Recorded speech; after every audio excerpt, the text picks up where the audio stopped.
Good evening, my name's Alex Campbell. And my name's Stephen Wilson. And you're watching the 5th episode of Discussing Stargate.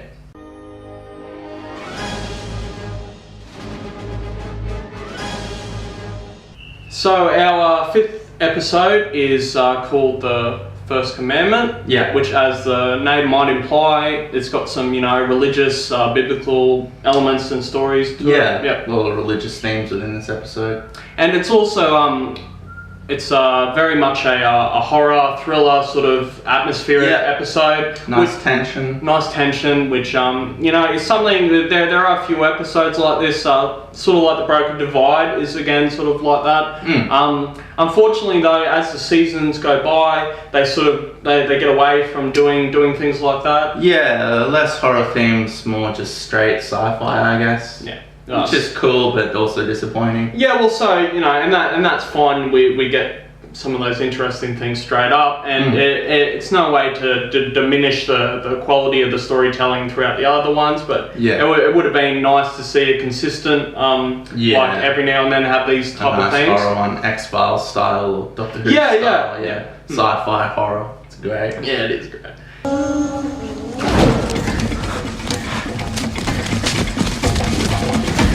Let's go! Naturally, the first couple of scenes are set up very with lots of momentum in this sort of horror theme. Yeah. Good music, good music, suspense, tension. Yeah, camera moving real quick, following the people. You get that adrenaline. Like, straight off they grab you. Lots of mystery and whatnot. Yeah. So our first scene is we've got two soldiers and they're running down a dark forest. Yeah. And they're obviously running from somebody, and one of them gets done with, I guess, a dart, like a sedative dart sort of thing. Yeah. And they do the classic, "No, leave me, you go on," which actually works in this. They show that he wouldn't have been able to just he would have died as well. So the cliche is fine. Yeah. So what they show us is that from what we know is the other guy who wasn't hit by the dart, he ends up through the gate. That's what they show us anyway. Yeah. Right. And so that's fine, and then it ends. Right. So that's a great dramatic intro, and then So then we've got the next scenes after the intro, the SG-1 coming through the gate. They received a message from essentially the team that was on there, from what they know. I think they hadn't reported back in 6 hours past the due date. They investigate. Yeah, well, so from what they say, they were there for a few weeks. In our 4th or 5th week here, a young child wandered out of the caves and must have gotten lost. The two main evil tyrannical guys have beards. Yeah, so they've been there for a few weeks, but the black guy doesn't. Yeah, no, that's weird. So I guess in his escapades around, he is shaved.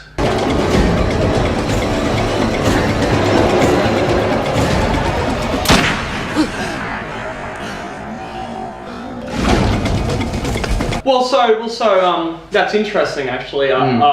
Because the other dude that died, who was with him, didn't have a beard as well. Yeah. Right? And so what that probably is, from what I would tell now thinking about it, is, so you've got the two guys who are running away. Yeah. Right? Because the story, and we'll posit the story first, so, they go there and half the team goes crazy and the other half doesn't go crazy. And so what's happened is, since the two lucid guys have seen the other ones go crazy, they were probably still shaving. Yeah, still in that military line still doing frame. The military thing. Strict, regimented, disciplined. Whereas the other guys were like, fuck it, I'm God now. Yeah, so the basic story of this episode is a team goes through the Stargate. The locals always have the God complex because the Stargate has always been where the Goa'uld have come through. And this guy's just brought into it. He's just like, yeah, I'm your God. Kidnapped from Earth, forced into slavery for centuries. Can't change that. Yes, we can. We must help. Well, how does posing as a god and slowly working these people to death help them? I hate that word. Stop using it. I am not posing. They go over the fact that he was egotistical and a bit of a renegade, maybe a bit of a loose cannon. And they mentioned something about maybe the radiation is what flipped him. Oh, no, the sun? Maybe it was the sun, radiation. Because he's flipped. He's 180. Yeah, he's done. He's not like, you know, maybe they should build a pyramid for me. He's like, I'm God. Yeah. So is his motivations, are they set in stone? They don't go into it a whole lot. Well, so it's He was a bit unhinged, and the radiation flipped him. Maybe. Well. So they establish something which seems a bit contrived. Is this God guy, the one that's flipped, his previous relationship with Carter? Yeah. So I guess their relationship is now the MacGuffin, of the episode. Yeah. And she gives some insight, and so the because Jackson says, well, okay, you know, when teams go through the gate, they get called gods all the time, and that's normal. Yeah, that's normal, and so we're meant to have, you know, professionals who are trained to sort of circumvent this sort of thing. But then on the other hand, you've got Carter who's saying, oh, well, he's really controlling, and you know, he's all messed up from Black Ops. He likes control. I don't know, I should be more surprised by this than I am, but I'm not. I guess he's a loose cannon. I guess. Well, so they do say the dude that was with them who survived. He says, well, okay, you know, it wasn't one thing. You know, it was just a combination. And I guess you do go mad in the sun. Well, a sun that's, you know, 3 or 4 times worse than our sun, and you're out there for 2 days, and you come back and everybody's dehydrated. And, you're all delirious. You've already got that power complex built in. So it works. Which you know, so they're exploring a couple of themes that we'll see through the rest of the thing, which is the overarching theme of what makes a god. Yeah, what is a god? Everybody, you know, just having been left by the Goa'uld, who they thought were gods, they now imprint on just about anybody. Now you're all my god. Yeah, what is it? Circle of the Gods? Is that? Yeah. Circle of the Gods. This is the valley. Here's the Stargate. Here's the temple. Good drawing.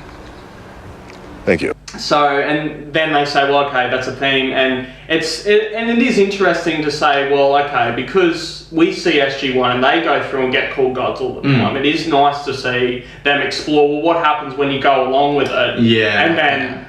Cool premise. And I feel like it goes to its logical conclusion when you start going, no, that I'm your god. The logical conclusion is, yes, I am your god, and you will do everything that I say. You know? I'm creating a great people. In your image? Yes. So we've got our bad guys, and they set him up, and he's got a god complex and all this sort of, and the way that the bad guys sort of. It's a bit hammy, you know, they push up against the line of being real, a bit over melodramatic. It's going to be wondrous. I think, you know, it works in the context because it is still a guy in a cave. He's being theatrical, but I guess he's got this ego, this power trip now. At times you're like, maybe you could have not played that line as theatrical. But I think it works in the context. Oh no, well, so it does work, you know, and that's why I say it pushes the line. If they went any further and other things were different, then it wouldn't have worked. Yeah. It would have been like, this is cheesy as fuck. I mean, his deliveries were good. Yeah. So we did well. So, you know, you've got to have an actor that can pull off something like that. And it's better than bland, you know? It's better than bland, Natalie Portman in the prequels. Yeah. Nobody wants that. We want Shatner hamming it up, being silly, being ridiculous. We don't want... No. I want Jeremy Irons from Dungeons and Dragons.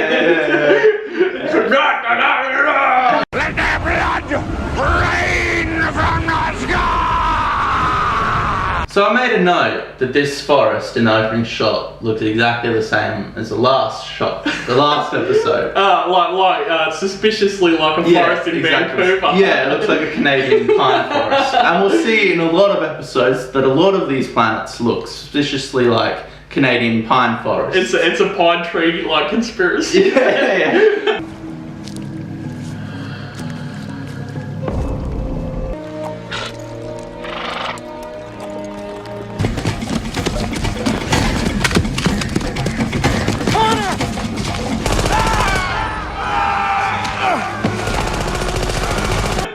Then Tilk addresses it. He's like, well, centuries ago, the Goa'uld terraformed all these planets with Canadian pine forests.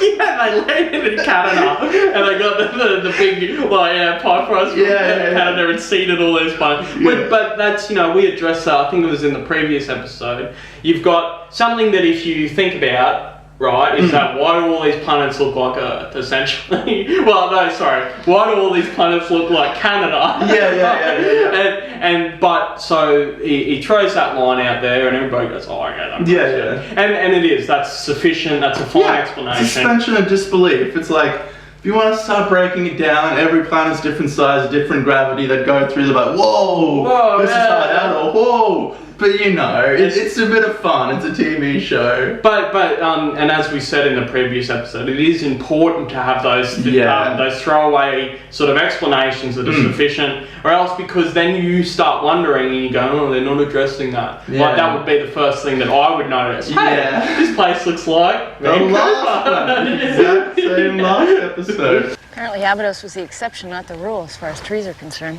Well, that makes sense. I mean, in order for a planet to support human life, there must be some sort of carbon-based vegetation, right? It is no accident.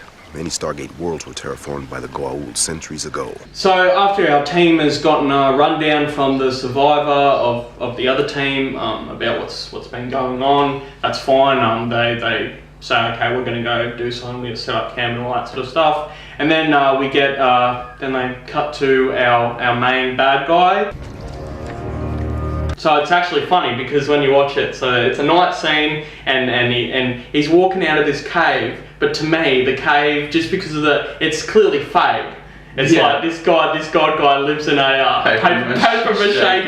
Yeah.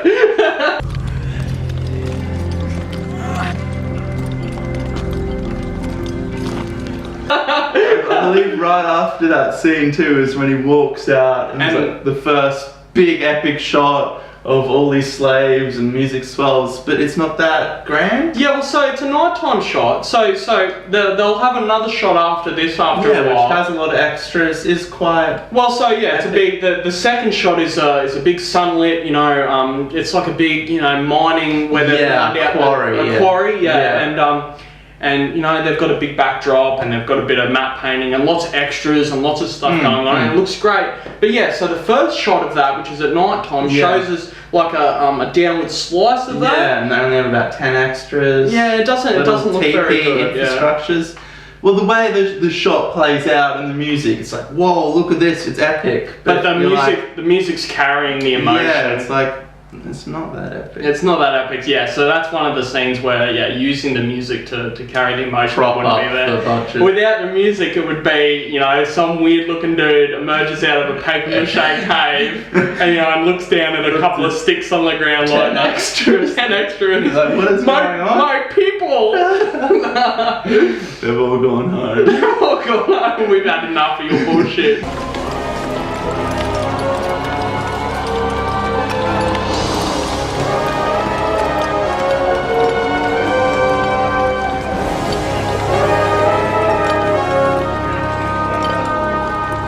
So this is the first episode that Robert C. Cooper wrote. Okay. And originally Brad Wright and Jonathan Glassner came on and created the show. They were the main writers, executive producers. But Robert C. Cooper, he moved on to being the main guy. Like, he came up with the replicants. Oh, really? Even by the 4th season, he was writing all the finals, all the 2-parters connecting the seasons. There you go, Yeah, developed Atlantis with Brad Wright. He became the main guy. No, I was just going to say, it did begin as an idea Robert had, and it was outside the box for us, and I think that's one of the reasons that I feel like it's a new direction for the show.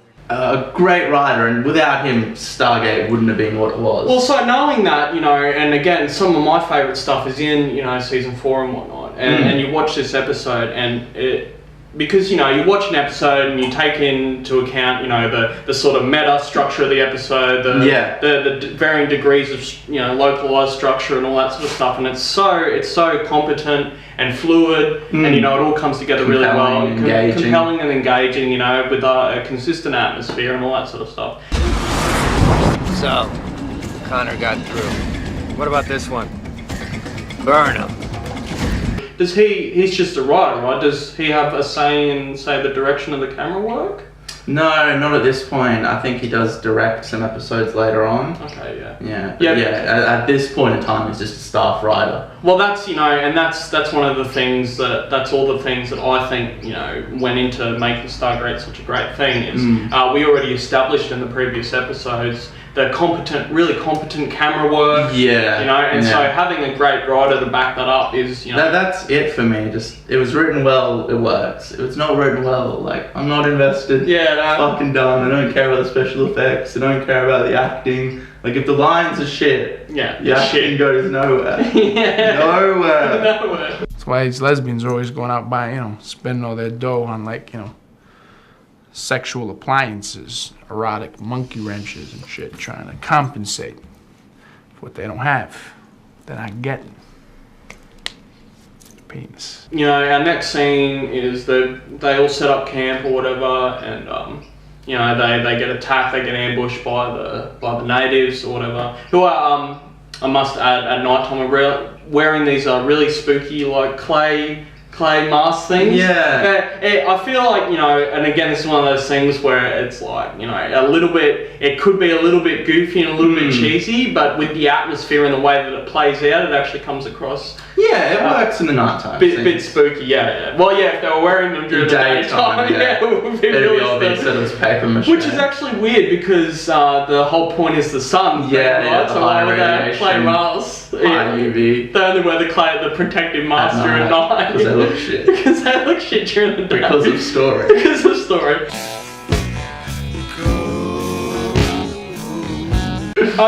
So they get ambushed and the original survivor dude, team member, gets taken away, and they go, okay. And so then the next day they go up to the quarry where the main bad guys base of operations is, and we have this really great wide sweeping shot of a giant ass quarry with, you know, like 100 or something extras. Yeah, quite a few.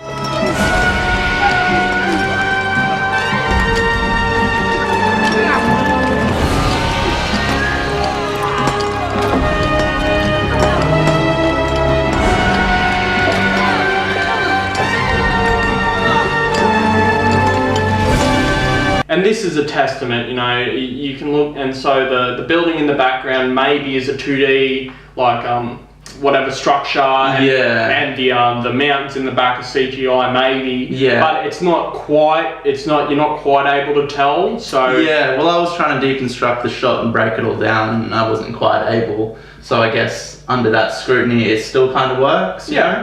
You don't realise it's a special effect, it's the best kind of special effect. Yeah, well, definitely, and so, you know, they will get way better with all that stuff later on. This is 97 still. It's supposed to be viewed on TV like this fucking big with no resolution. We're watching it on like a 1080p flat screen. 20 years later, being like, ooh, that's CGI, that doesn't work. That's it. Oh, I hate it. The temple is taking too long to build. And they're all looking over, and Carter, again, you know, so they're looking through the binoculars, and one of the rogue team members of the other team, he's beating this guy with this rifle, which is great. You know, And they're watching it, and she goes, oh, we can't just stand there and watch that guy get beaten to death. And it's like, what is wrong with you? Right? Again. Hey, look over there. Whoa, where are you going? I can't just stay here and watch him beat that man to death. You will be captured. Then you think that's a plan? Daniel, I can get to Hanson. That's what the Colonel was talking about. Well, can you at least wait until he gets back? The man could be dead by then. You said in the last episode it was the last time, but no, again, she's out again. Well, it was the last time with the feminist crap, but I for sure this time, this is the last no time. Holier than now crap. But I mean, stakes are so high at this point. We didn't mention, but you see the charred remains of the guy who was left behind, and his friend like digs through the charred remains. He pulls out his dog tags.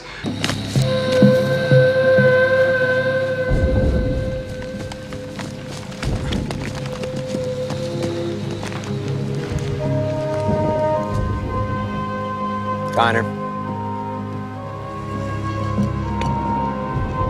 Like, and they've already mentioned that like 20 people got left out of the sun and went blind and died. Like, people have died, the stakes are high. And she's like, I can't watch someone being beaten. Whoa, so they're crashing the bushes watching the scene, and she like stands up and she's like, yeah. It's like, okay, you're an idiot. And Jackson's like, can you wait 10 seconds for the colonel? For the colonel to come back? This military operation who commands you? She's like, I can't wait for the colonel. We should have stopped her. We would have failed. Connor looks bad. There's 2 guards, but...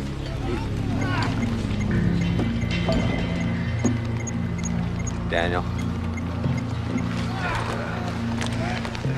But he comes back and he's like, I guess infiltration was the only means. Well, so yeah, so annihilation. again, that's what I said about her relationship with the guy being the MacGuffin, right? Yeah. Is that and in the story it does work. It does. Yeah. Well, you know, we weren't going to be able to get in besides her just going and doing that anyway. But yeah, you know, you like plan as a team. But you know, Carter is not her own independent entity. No. Like, she's not separate from, you know, the thing. But that's fine. Again, I swear to God, this is probably the last time that we're gonna pick up on all these Carter moments in the first 2 seasons. No. Every episode, she's just being a holier than thou bitch, stepping out of bounds. We're gonna ruin Stargate for ourselves. Ruin it, yeah. It's already ruined.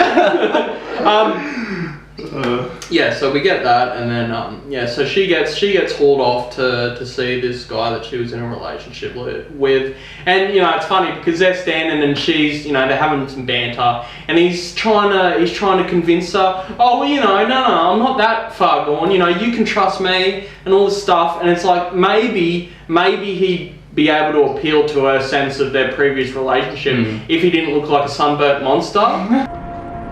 You'll see.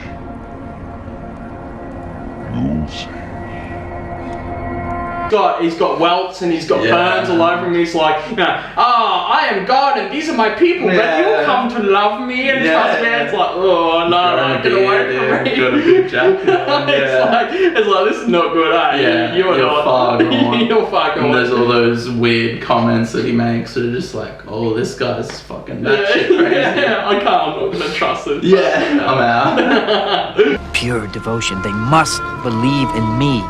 If I am to lead them into the desert to the promised land, I'm merely separating the wheat from the chaff. Besides, I'm supposed to be crazy, right? I never said you were crazy. But you think it, don't you? So we start a trend in Stargate with Wizard of Oz references back and forth between Robert C. Cooper and Brad White. They all put them in their scripts and they play off each other. There was like one where they tried to sneak in as many as they could. Like all this dialogue between Jackson and Tilk. And it like past I'm Home or There's No Place Like Home, I kind of goes over my head because I haven't watched The Wizard of Oz in like 20 years. I don't think I've ever watched it. You never watched The Wizard of Oz? No, I was in a play in primary school though. Who'd you play? The Cowardly Lion? No, I think it was the Straw Man or something. What did he want, a heart? No, brain.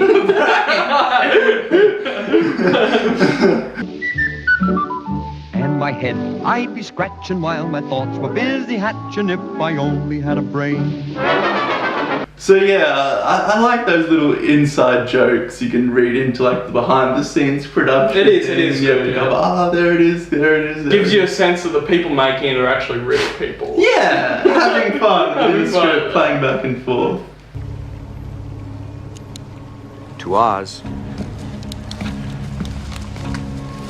And yeah, I guess the whole thing is, you know, Wizard of Oz, the house gets picked up, thrown into the middle of nowhere, so it ties in. Yeah, it does. It is. We're It is stepping relevant. through a gate into a new world every episode. Where did the Simpsons references fit in? Or is that just Richard Dean Anderson? That's just his thing. Yeah, because okay. he's like executive producer as well, so he like throws in his own stuff. Yeah, and he loved The Simpsons. Like this was in the 90s when The Simpsons at its peak. Yeah. Seen lots of interviews where he's like, The Simpsons is the best show on television. I managed to shoot him in the spine. Well, I don't think he was. You could make an argument. Yeah, to that. in the 90s, yeah, man. Absolutely. Definitely. Yeah. What else was there? Reality. Everybody loves rain. So yeah, Richard just started sneaking them in. It's like as it goes on, he's the lead, he just starts sneaking in more and more stuff, more ad-libs, stuff like that. Well, Richard Dean Anderson, Colonel Jack O'Neill, really is the centerpiece of the whole thing. In my opinion, he's the main character really for the first 4 or 5 seasons. It all, and it's not as if like the show is filmed where like the majority of the time is spent around Jack. It is an ensemble cast. It is an ensemble, and they very much it's equal distribution to everyone. But the person that the one that stands out the most is Colonel Jack O'Neill. Yeah, right? absolutely. You are the leader? Oh, no, that would be me. Colonel Jack O'Neill, kumbaya. Come try ya. Whatever. So by now we've got an introduction to our bad guys and our main conflict and the MacGuffin and all our storytelling elements. And so the main resolution point is the Goa'uld left some technology behind that they were using when it was originally, I guess, an Aquita mine.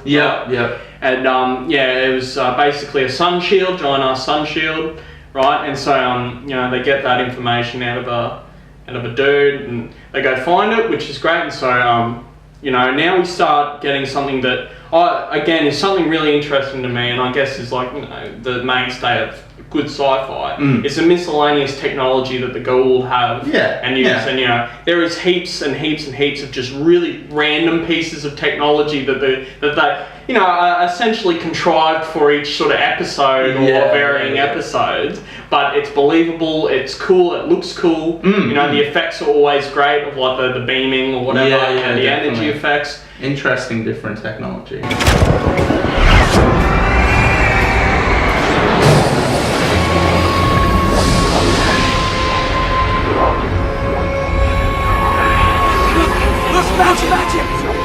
And then we get great explanations from Tilk, because he knows all this sort of stuff. And makes it believable. Again, it's part of this sort of lived in, really sort of like the Goa'uld are like the ancient history of like the galaxy and stuff. And artifacts that aren't really artifacts because they're still functioning and etc. It's great. It is really cool. Yeah, the universe they set up. And Main control board seems to follow the same basic circuitry patterns as the gate technology. Just turn it on. So they find what is like a platform or whatever with some ruins and stuff, and they go, okay, right, so this is probably where it is, right? And so Jackson's looking down on it and goes, oh, tap tap, it's probably under this, but this is solid stone. So we're never going to be able to get it out. Now this is something that's a bit odd, and now that I'm just thinking about it, is the inconsistency with the actual power of a Goa'uld staff blast. Yeah, so it hits a person, it makes like a wound that big. Yeah, it makes like a 1 centimeter patch of burn. Yeah. But it hits a solid stone thing and the whole thing explodes.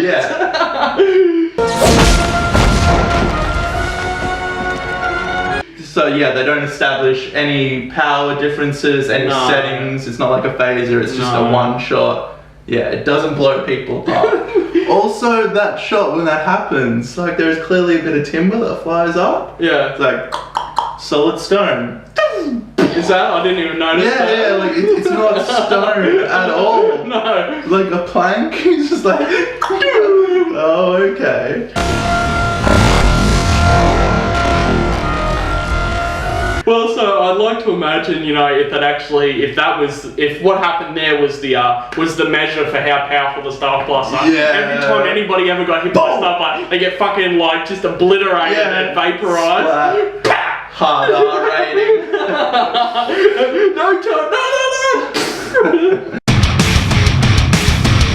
The time approaches! So, we established that Jonas, who's the main bad guy, he's getting them. So, and it's a bit weird because they kind of brush over these things. He's getting them to build a temple, right? So, and his main motivation is, well, okay, these guys have just been living in caves because they can't go outside essentially. They'll die, right? And so, therefore, they're living in caves and they're not really doing anything. So, therefore, I'm going to get them to build a building. And so you go, well, okay, so his motivations are then, well, he's going to get them to build undercover structures that they can live in outside of the caves, right? Yeah. But then that's not like the prime focus. But then if that's the case as well, why not build wooden like shades That'd first. be a lot easier. You know, like build that first. Canadian pine forest on your doorstep. Cut down the trees. Yeah. Because they're carving like what looks like hard rock out of a quarry to build a giant temple. They're just like attacking it with a pickaxe. They're not even like. It's not like they're making monoliths or anything. They're carving out pillars. They've got the 2D. They've got the 2D. Well, also, I think that's old ruins though. Did they assemble that for him, or was that? I think they said that they were assembling that for him though, because it looks like it doesn't look like a. Well, I don't know what a building structure typically looks like. I guess so. But how long have they been there? 6 weeks. I don't know. Well, how advanced is their stone carving techniques? I didn't see any cranes or anything. No. You just see. Well, no. You just see a shot where they're only told to do enough to cover like 5 minutes of swing. Yeah. And that's it. Yeah. I think it'd be better if it's just like a hedonistic maniac who was just like fucking them and like murdering them. And I think so. It's beautiful. The more elements that you introduce, or the more convoluted the sort of motivations, the more holes that sort of start to appear. And again, this comes back to the analysis thing. You know, it's like, how far do you look into it? Well, you can measure that against how far do they, how convoluted are the motivations and stuff. Yeah. And it's hard to say because people do just flip and do crazy shit, and people in real life do stuff. You're like, where did that come from? Where was that motivation? Yeah, well, so yeah, it's.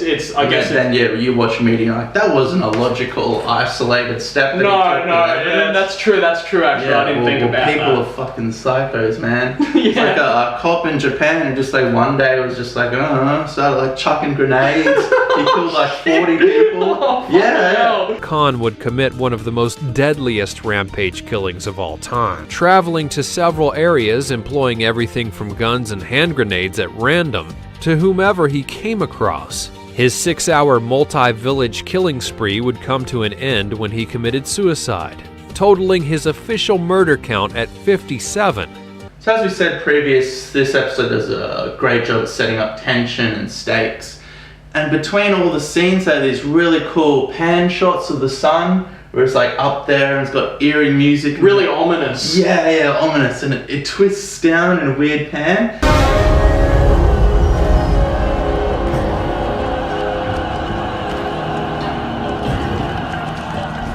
It's just a really good way to remind you that the sun is there and it's a presence and it's dangerous and it's affecting everyone. It's great. Which maybe the sun is the main enemy. Yeah, maybe. Because he's gone crazy because of the sun. Yeah. It would have been cool if the rest of SG-1 started to feel little unhinging moments and stuff. And that would have been cool, but I think that's probably that is an episode unto itself. Yeah, an episode unto itself, and you know they crammed in probably as much as that would have been a natural conclusion if it had been like movie length or something.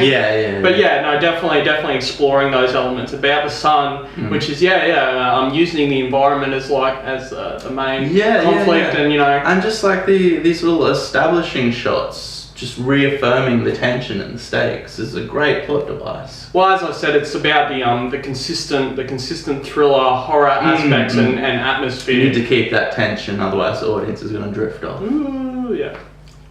Yeah, okay.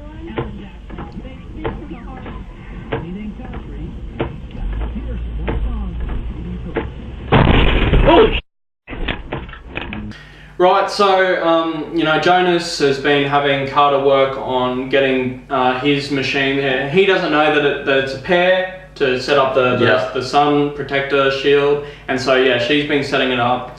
And, O'Neill goes into the quarry to try and rescue the other teammate dude, who I don't know what his name is. Hansen believes it too.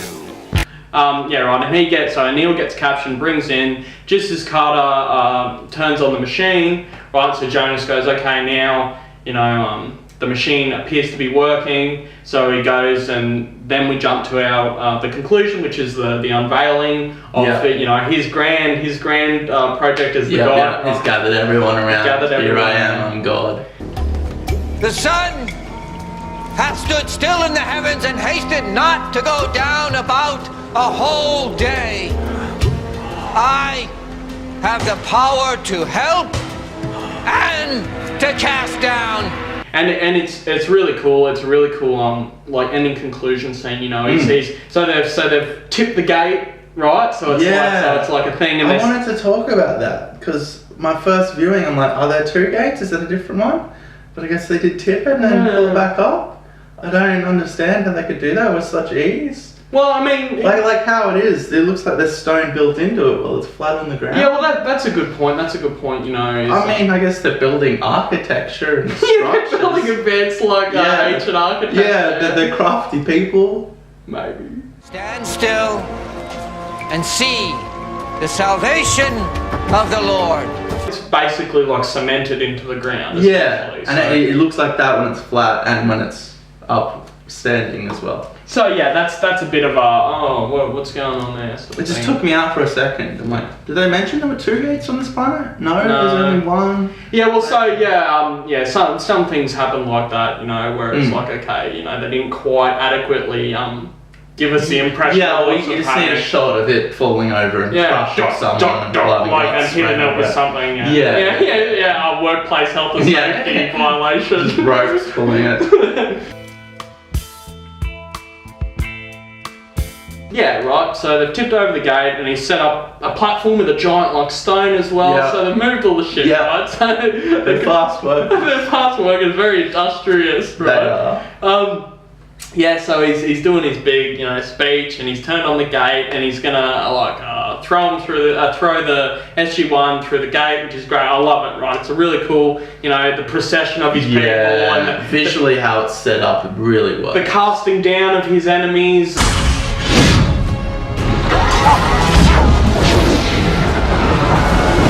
Biblical speech and all that sort of stuff, and so he does that, and then he turns on the machine and nothing happens, right? Because he doesn't know. What's wrong? I don't know. Fix it. So there's a big scuffle. Great action scene. You Jackson rocks up and is like, he's not a god, check this out. Abhijit fires his staff, signaling tilt, turn them on. So SG-1, turn it on. So it's like, now we're gods. Yeah, now we're gods. And so, and you mentioned this, is the change in environmental lighting is a really great, it's a really great, what would you say, it's like a tonal shift. A tonal shift, It's a story element. But also when it happens, it's right in the conflict, the climax, and it becomes a tonal shift. It all gets dark and sepia tone all of a sudden right as the violence breaks out. And it just, it works really well. Yeah, really, just competent, you know, timing of elements. Yeah, and all that sort of stuff. I'm taking you with me. SG-1 and Stargate Commander General just blunder their way through everything. They come across the gate and then they start a war with the Goa'uld and they're like, oh shit, we're out of their depth. There's so many cultures they just blunder into and screw up. Shit up. Completely. Like there are some major fucking civilization endings. They ruin, I like it though, because you got Star Trek, which is all like subdued and quiet and Prime Directive and Picard and the dialogue, which is great. But then we got like Americans going through and just shooting. These are your values. We fucked that culture up. Oh well, who cares? It's like flicking cigarette butts and we upset the government's control because we felt that they were tyrannical and not doing the right thing. Imposing our civilized Western ideology. See ya! Our job is done. Goodbye. I guess that's what America does, sir. Right? That is what America does. Going to the Middle East, to go to fuck shit up. Going to Korea, Vietnam. They're just like, what are you guys, communists? That's funny. It is.